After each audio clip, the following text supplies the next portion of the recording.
السلام عليكم ورحمة الله وبركاته.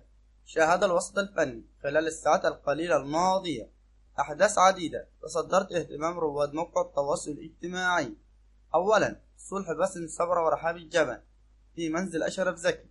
بعد خلاف يومين عبر السوشيال ميديا والتراشق بالألفاظ، تم الصلح بين الفنان باسم سمرة والفنانة رحاب الجمل في منزل الفنان أشرف زكي نقيب المهن التمثيلية، حيث بدأ الخلاف بين باسم ورحاب ببوست نشرته رحاب عبر فيسبوك تصف باسم بالممثل السكران، ليرد عليه أيضا باسم سمرة خلال الانستغرام قائلا: الكلام مش بفلوس يا جملاوي.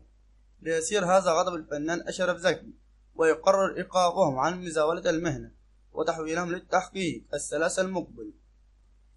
ليفاجأ الاثنين باسم سمرة ورحاب الجمل الدكتور أشرف زكي في منزله وتقديم الاعتذار له، والذي قبله وتم الصلح بينهم. ثانيا، تدهور الحالة الصحية للفنان علي حميدة.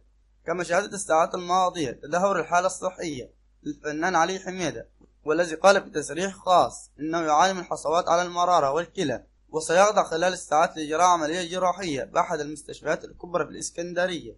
ثالثا، وفاة هادي الجيار فيروس كورونا. وفاة الفنان هادي الجيار كان خبرا حزينا على الوسط الفني والسوشيال ميديا وجمهور الفنان، حيث أعلن الجيار الجمعة الماضية إصابته بفيروس كورونا عبر حسابه على فيسبوك قائلا: ضربني فيروس كورونا اللعين، نسألكم الدعاء.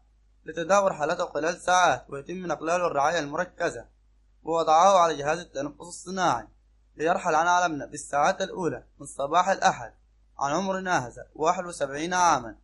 رابعا، وفاة والدة الفنان حسن الرداد. كما أعلن الفنان حسن الرداد وفاة والدته عبر حسابه على السوشيال ميديا قائلا: توفت إلى رحمة الله تعالى والدتي أطيب وأحن أم في الدنيا، السيدة فادية الرداد. مع السلامة يا ماما، سلمي لي على بابا وفادي، وإن شاء الله نجتمع كلنا في الجنة بإذن الله.